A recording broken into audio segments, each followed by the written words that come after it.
Hello everyone.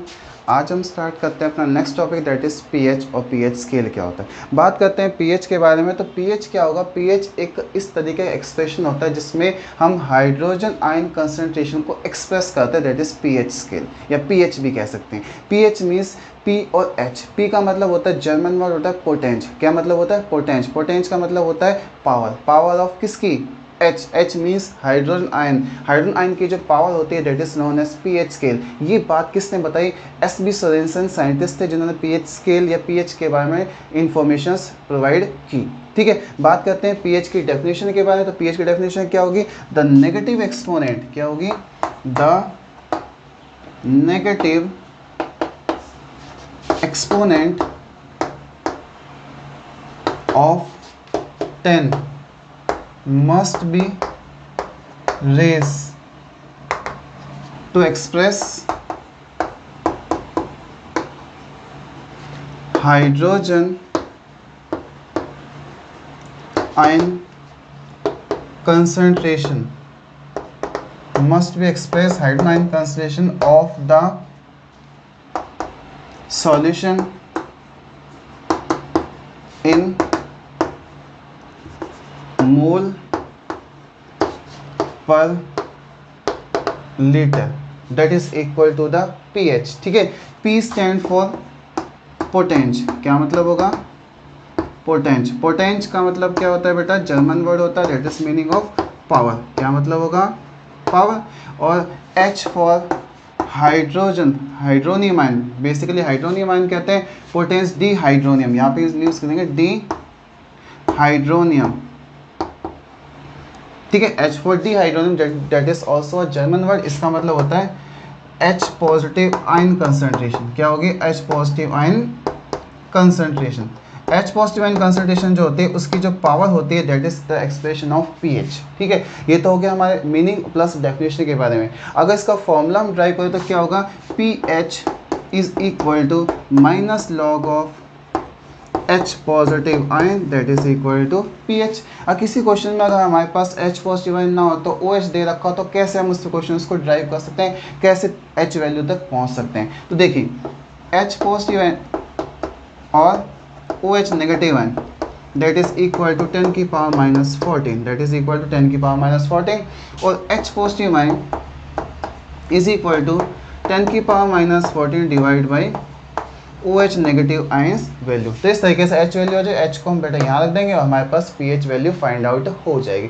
That is the value of pH. समझ में आ गया पीएच क्या होगा? अब हम बात करते हैं कि पीएच स्केल क्या होता है। क्या बात करेंगे? PH scale. तो next section is the pH scale. Next section क्या होगा? पीएच स्केल होगा। तो पीएच स्केल क्या होगा? स्केल होता है जिसमें डिफरेंट वैल्यूज आइडेंटिफाई की जाती है किसी एसिड और बेसिक मीडियम की, इवन न्यूट्रल मीडियम की। That is the pH scale. That is start from the lowest value and highest value is 14। कब कहाँ जाएगी? 4। जैसे कि हमने यहाँ पे डेरिवेशन में लिखा था 14 वैल्यू, हाईएस्ट वैल्यू 14 तक हो। That is the pH scale. क्या होगा ये? पीएच स्केल होगा। तो लोवेस्ट वैल्यू से स्टार्ट करते हैं। मान लीजिए लोवेस्ट वैल्यू हमने क्या ली? मान लीजिए 0 से स्टार्ट करी। कहाँ से स्टार्ट करें? लोवेस्ट वैल्यू हमने 0 से स्टार्ट करी, that is the lowest value. क्या होगी हमारे पास? Lowest value. तो यहाँ पे हमने 0 लिखा, फिर यहाँ पे 1 2 3 4 5 6 7 8 9 10 11 12 आगे तक चले जाते हैं 13 और लास्ट में आ गया भाई 14। तो इस तरीके से 0 से स्टार्ट हो रहे हैं 14 तक जा रहे हैं। That is the values of different values of H positive ion. अब जितना 7 से अगर हम नीचे की तरफ जाएं, नीचे की तरफ इस तरफ जाएं तो H पॉजिटिव आयन कंसंट्रेशन ज़्यादा होती है। अगर इधर की तरफ चले तो H पॉजिटिव आयन कंसंट्रेशन क्या हो जाती है? लो। इसका मतलब यहाँ पे तो H पॉजिटिव आयन कंसंट्रेशन लो है और यहाँ पे H पॉजिटिव आयन कंसंट्रेशन क्या है? हाई है। इसका मतलब मेरे को समझ में आ गया, जितना एसिडिक सब्सटेंस होगा, जितनी लोअर पीएच वैल्यू होगी, उतना ही H पॉजिटिव आयन कंसंट्रेशन क्या होगा? H पॉजिटिव आयन कंसंट्रेशन क्या होगी? यहाँ पे ज़्यादा होगी, यहाँ पे मोर होगी H पॉजिटिव आयन कंसंट्रेशन। और इधर की तरफ चलेंगे तो H पॉजिटिव आयन कंसंट्रेशन क्या हो जाएगी बेटा? लो हो जाएगी। इसका मतलब ऐसा नहीं कि एसिडिक मीडियम है तो ही H पॉजिटिव आयन, बेसिक में भी H पॉजिटिव आयन होता है, लेकिन H positive ion concentration OH negative ion से कम हो जाती है। समझ में आ गया। अब यहाँ पे H पॉजिटिव आयन कंसंट्रेशन ज़्यादा है, जितनी ज़्यादा होगी उतना ही वो क्या होगा, स्ट्रॉन्ग एसिड होगा, जितना कम होगा उतना ही वीक एसिड होना स्टार्ट हो जाता है। 7 इज द ऐसा पॉइंट होता है जो न्यूट्रल पॉइंट कहा जाता है, तो 7 इज द न्यूट्रल पॉइंट होता है। ठीक है। अब अगर हम बात करें किसकी, OH नेगेटिव आयन की, तो आपको पता है जहाँ पे H पॉजिटिव आयन ज़्यादा है वहाँ पे क्या होगा, OH कम होगा, सिंपल सी बात है। तो इसी तरीके से हम यहाँ से ड्राइव करते हैं, यहाँ से इस तरीके से हमारे पास एक ड्राइव होता है सेक्शन। ठीक है, इस तरीके से हम इसको ड्राइव करते हैं तो हमारे पास ये सेक्शन ड्रॉ हो गया। इसका मतलब यहाँ पे क्या करोगे, OH नेगेटिव आयन क्या होगी, लो होगा, और यहाँ पे OH नेगेटिव आयन वैल्यू क्या होगी, हाई होगी या फिर मोर होगी। इसका मतलब ये जो सब्सटेंस 14 की तरफ जाएंगे तो क्या होगा, ये होगा बेसिक होगा, इधर की तरफ चलेंगे तो ये कैसा होगा, एसिडिक होगा, और बीच में जो वैल्यू आती है that is equal to neutral, that is the value of neutral. That is the definition for the pH scale. इस तरीके का स्केल जिसमें different values of acidic, basic plus even neutral values रखी जाती हैं सब्सटेंस की, that is called as pH scale. ठीक है, इसके साथ हम क्या कर सकते हैं, जितनी लोअर वैल्यू होगी उतने H पॉजिटिव आयन कंसंट्रेशन ज़्यादा होगी, उतनी ज़्यादा क्या होगा, एसिडिक होगा, जितनी हायर वैल्यू होगी उतनी H पॉजिटिव आयन कंसंट्रेशन लो होगी, वो उतना ही कम एसिडिक होगा, लेकिन इवन बेसिक वो उतना ही ज़्यादा होगा। इस तरीके से OH नेगेटिव आयन कंसंट्रेशन के बेसिस पे हम आइडेंटिफाई कर सकते हैं किसको, पीएच स्केल को आइडेंटिफाई कर सकते हैं। समझ में आ गया पीएच स्केल क्या होता है। अब हम बात करते हैं यूनिवर्सल इंडिकेटर, किसके बारे में बात करते हैं, universal indicator. Universal indicator, universal indicator मतलब इस तरह इंडिकेटर जो हर तरह के सॉल्यूशन पे वर्क करे और हमें बताए कोई सब्सटेंस एसिडिक, बेसिक या न्यूट्रल है, तो दैट इज यूनिवर्सल इंडिकेटर। मतलब डिफरेंट कलर शो करके क्या करेगा, डिफरेंट कलर चेंज करके, डिफरेंट कलर चेंज करके हमें बताए कोई सब्सटेंस एसिडिक है, बेसिक है, इवन न्यूट्रल है, that is the universal indicator. इस टेबल को याद करने के लिए आपको जो 7 कलर्स होते हैं वो आपको याद करना है। आपको पता है violet, indigo, blue, green, yellow, orange, red, these are the 7 colours in the white light. ये 7 कलर्स होते हैं वाइट लाइट्स में प्रेजेंट होते हैं। तो आपको यहीं से स्टार्ट करना है। आपको यहाँ पे वॉयलेट, इंडिगो, ब्लू, ग्रीन आ जाएगा बेटा 7 पे, उसके बाद आ जाएगा बेटा ग्रीन के बाद येलो, ऑरेंज, रेड। इस तरीके से 7 जो कलर्स होते हैं हमें एक स्केल पे दिखाई देते हैं। इन सभी कलर्स को हम कॉमनली जोड़ेंगे तो हमारे पास कलर आएगा ब्लू। इन सभी कलर्स को जोड़ेंगे तो हमारे पास कलर आएगा रेड। इस तरीके से रेड और ब्लू बेसिक द कलर होते हैं जो एसिडिक या बेसिक मीडियम के लिए आइडेंटिफाई होते हैं। और ग्रीन जो होता है वो किसके लिए यूज़ करेंगे बेटा, न्यूट्रल के लिए। ग्रीन जो हम यूज़ करते हैं किसके लिए, न्यूट्रल के लिए यूज़ करते हैं। इस तरीके से ये पीएच स्केल ड्राइव हो गया। यूनिवर्सल इंडिकेटर्स में डिफरेंट कलर शो करके हमें कोई सब्सटेंस बताया जाएगा कि वो कितना एसिडिक, कितना ही वीक एसिड है, कितना स्ट्रॉन्ग एसिड है। ठीक है, मान लीजिए मेरे पास 2 टेस्ट ट्यूब है। क्या मेरे पास 2 टेस्ट ट्यूब है, 2 से ज़्यादा हम 3 लिख लेते हैं। चलो मान लो हम 3 टेस्ट ट्यूब ले ली। इसको नाम लिख दे A, इसको नाम लिख दे B, इसको नाम लिख दे C। मैं आपको पहले एसिड का केस बता रहा हूँ, मैं आपको एसिड का केस बता रहा हूँ। मैंने इसमें डाल दी कंसनट्रेट H2SO4 सल्फ्यूरिक एसिड डाल दी। इसमें डाल दी डाइल्यूट H2SO4 और इसमें डाल दी acetic acid CH3COOH, that is the weak acid. तो इसमें हम क्या करेंगे, जो यूनिवर्सल इंडिकेटर सॉल्यूशन होता है उसको हम इसमें डाउनपोर करेंगे। डाउनपोर करने के बाद इसमें जो कलर आएगा उस कैसा आएगा, स्लाइटली ऑरेंज सा। ठीक है, ऑरेंज सा कलर आएगा या लाइट रेड कलर आएगा, तो इसका मतलब ऑरेंज सा कलर आया, या फिर कह सकते हैं लाइट रेड कलर आया, पिंक सा कलर आया, इसका मतलब क्या है, ये वीक एसिड है। इसमें भी as comparison to concentrated acid इसमें कैसा आएगा, डार्क रेड आएगा। इसमें कैसा आएगा, डार्क रेड आएगा। और इसमें कैसा आ जाएगा बेटा, हमारे सामने कैसा आ जाएगा, एज कंपेरिजन टू इससे थोड़ा सा कैसा आएगा, लाइट रेड आ जाएगा। कैसा आ जाएगा? लाइट रेड आ जाएगा। लेकिन ये इससे ज़्यादा थोड़ा सा डार्क होगा। ठीक है, समझ में? इस तरीके से डिफरेंट कलर्स हमें पता चल गया कोई सब्सटेंस एसिडिक कितना है या बेसिक कितना है, या हम कह सकते हैं स्ट्रॉन्ग है या फिर वीक एसिड है। इस तरीके से कलर्स हमें आइडेंटिफाई हो गया, समझ में आ गया। तो कलर चेंज करके हमें कौन बता सकते हैं? यूनिवर्सल इंडिकेटर्स बता सकते हैं। ऐसे इवन वाटर हमारे पास, वाटर कैसा होता है? न्यूट्रल होता है, तो उसका कलर कौन सा आएगा? ग्रीन आएगा। इस तरीके से डिफरेंट कलर्स आ सकते हैं, that is known as universal indicators. समझ में आ गया यूनिवर्सल इंडिकेटर्स क्या होगा। अब हम बात करते हैं कि importance of pH in everyday life. PH का इंपॉर्टेंस एवरीडे लाइफ में कहाँ कहाँ होता है, तो मैं कुछ सेक्शंस आपके साथ डिस्कस करना चाहता हूँ importance of pH in everyday life में। देखिए पीएच हमारे एवरीडे लाइफ में कहाँ कहाँ काम आता है। तो देखिए सबसे पहले है importance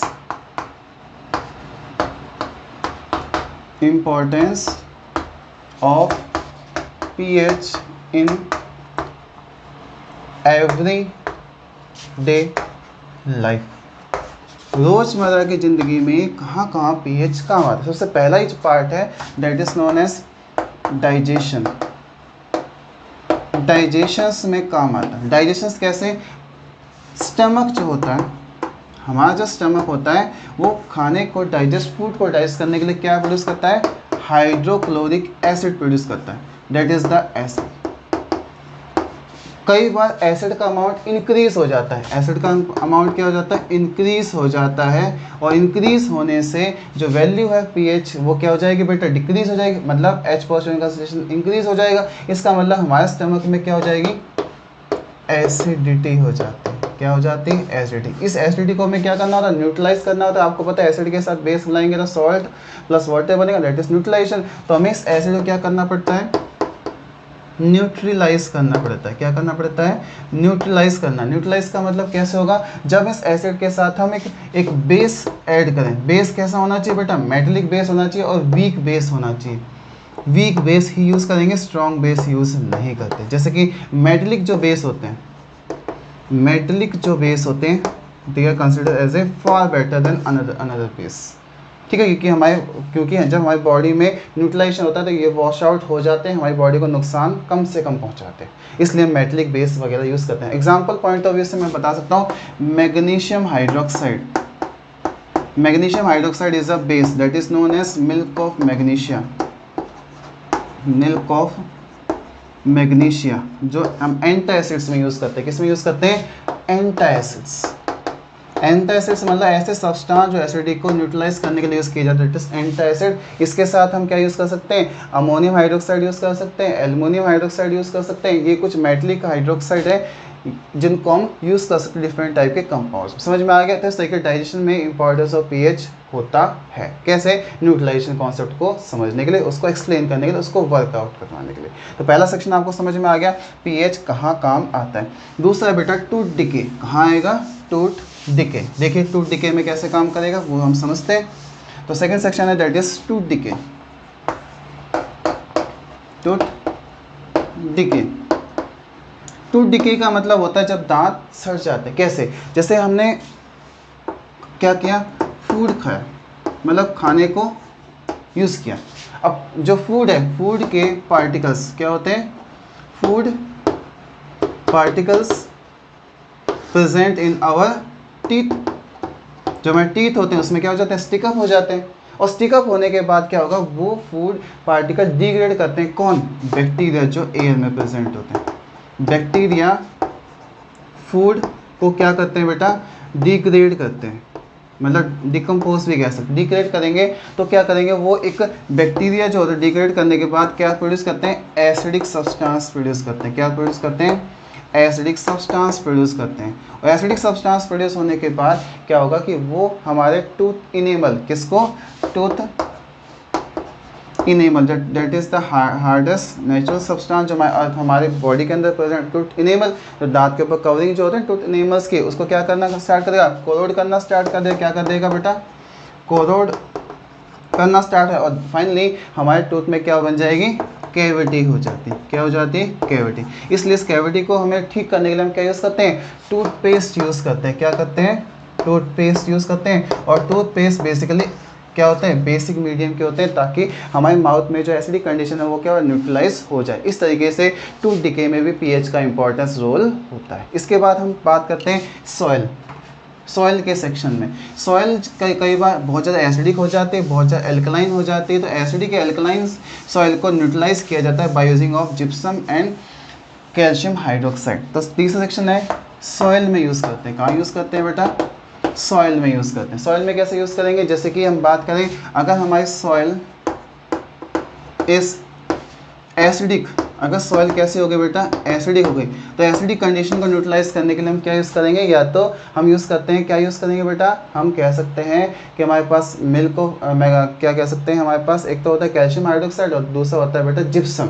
gypsum is the calcium sulphate dihydrate जो होता है, दैट इज जिप्सम। तो एसिडिक कंडीशन हो या फिर सॉइल इज बेसिक कंडीशन में, अगर सॉइल कैसे हो जाए, बेसिक हो जाए, तो एसिडिक या बेसिक होने कंडीशन में हम दो सब्सटेंस यूज़ करते हैं। एसिडिक में यूज़ करते हैं तो हम कैल्शियम हाइड्रोक्साइड सॉल्यूशन यूज़ करते हैं, ताकि हमारी जो सॉइल है वो कैसे हो जाए, न्यूट्रलाइज हो जाए। अगर बेसिक हो जाए तो उस कंडीशन में हम क्या प्रोड्यूस करेंगे, जिप्सम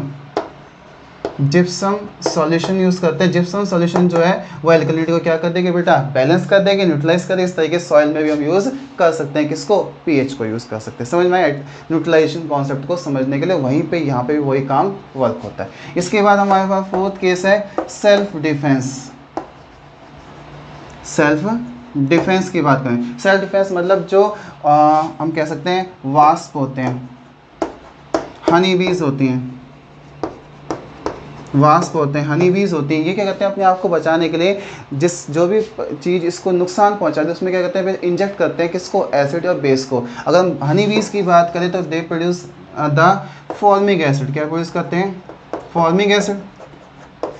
इवन रेड आंट्स जो होती हैं ये भी फॉर्मिक एसिड प्रोड्यूस करती हैं। तो फॉर्मिक एसिड प्रोड्यूस किया, फॉर्मिक एसिड क्या करेगा, इसको हमारी बॉडी में इंजेक्ट करेगा, तो हमारी बॉडी में क्या होता है, स्वेलिंग हो जाती है। तो स्वेलिंग को न्यूट्रलाइज करने के लिए हम क्या यूज़ करेंगे, कोई भी वीक बेस यूज़ कर सकते हैं। क्या यूज़ कर सकते हैं, वीक बेस यूज़ कर सकते हैं। अगर वास्प जो है दे produce the basic substance produce करते हैं। इसको न्यूट्रलाइज करने के लिए हम क्या यूज़ करेंगे, एसिडिक सब्सटेंस यूज़ करेंगे, ताकि वो जो हमारे पास स्वेलिंग हो रही है वो क्या हो जाए, ठीक हो जाए। तो इस तरीके से सेल्फ डिफेंस में भी कुछ ऑर्गेनिज्म क्या यूज़ करते हैं, पीएच को वर्क करते हैं। इस तरीके से वास्प और हनीबीज में बेसिक या एल्कलाइन सब्सटेंस या फिर एसिडिक सब्सटेंस प्रोड्यूस करते हैं। This are the some importance of pH in everyday life. समझ में आ गया। अब हम बात करें कुछ न्यूमेरिकल सेक्शन की, पीएच के न्यूमेरिकल सेक्शंस की। किसके बारे में बात करेंगे, न्यूमेरिकल सेक्शंस ऑन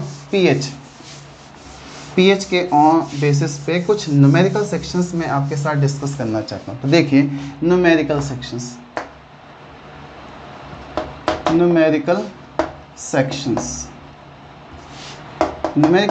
में मैं आपको कुछ क्वेश्चंस बता रहा हूँ। इसके लिए आपको एक वैल्यू डेफिनेशन जो या फिर एक फॉर्मूला याद करना है। PH is equal to minus log of H positive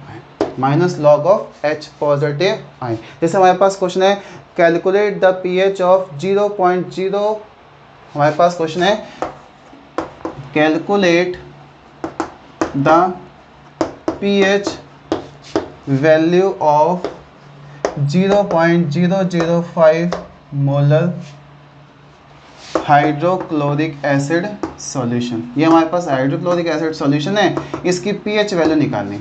तो हमारे पास मोलर में सॉल्यूशन दे रखा है, तो इसको मोलर से कैसे कन्वर्ट कर लेंगे, हम कन्वर्ट कर लेंगे इसकी वैल्यूज में।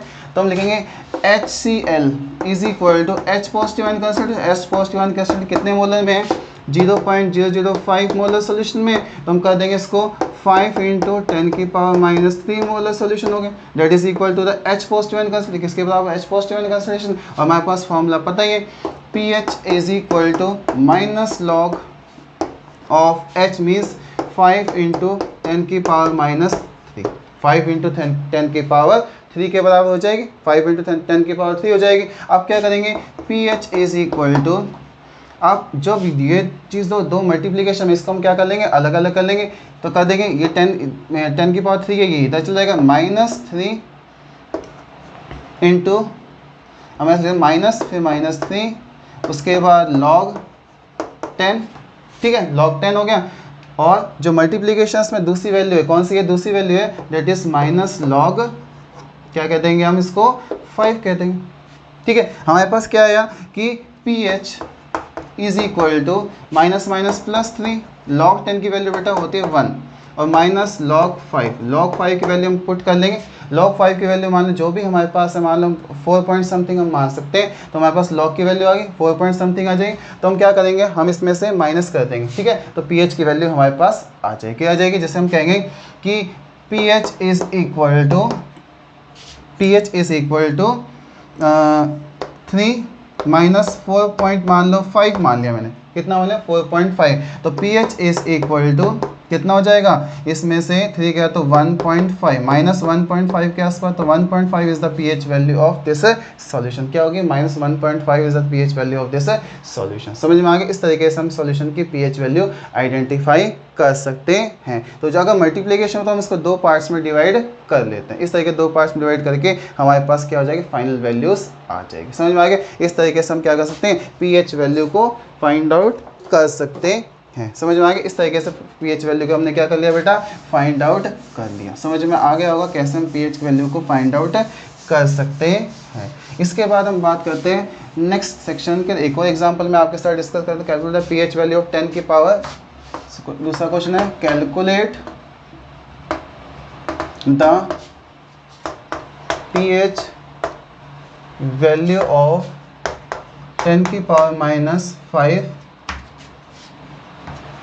KOH solution. ये हमारे पास कोई सॉल्यूशन है, इसकी pH वैल्यू निकालनी, क्या निकालनी है, इसकी pH वैल्यू। तो कैसे निकालेंगे, आपको याद है H positive ion concentration equal to OH negative ion concentration is equal to 10 की पावर माइनस 14, और H positive ion concentration is equal to 10 की power minus 14 divide by OH negative ion, और OH नेगेटिव आयन की value कितनी, 10 की power minus 5, क्योंकि KOH solution है। तो H positive ion concentration is equal to 10 की पावर माइनस 14 डिवाइड बाई 10 की पावर माइनस 5, ऊपर जाएगा प्लस में हो जाएगा, 14 में से 5 गए तो कितने बचे, 9। तो H positive ion concentration is equal to 10 की पावर 9, और ये H पॉजिटिव आयन आ गया तो हमारे पास फॉर्मूला पता है, pH is equal to minus log of H positive ion, minus log of H positive ion, और pH is equal to minus log of 10 की पावर 9। ठीक है, अब क्या होगा कि pH इज इक्वल टू क्या हो जाएगा, सॉरी यहाँ पे माइनस आएगा, यहाँ पे क्या आएगा, माइनस आएगा। ठीक है, तो pH is equal to minus 9 log 10 जो है उसकी बेस वैल्यू 1 होती है, तो pH इज इक्वल टू कितने, minus minus plus 9 into log 10 की वैल्यू 1, तो pH इज इक्वल टू कितना आ जाएगा, 9 आ जाएगा। इस तरीके से हमने क्या निकाल दिया, pH value of KOH solutions की आइडेंटिफाई कर ली। समझ में आ गया, तो ये कुछ न्यूमेरिकल सेक्शन थे pH वैल्यू के जो आपको आने चाहिए। इस तरीके से बहुत सारे क्वेश्चन हम सॉल्व कर सकते हैं, that is the pH scale. ठीक है, थैंक यू।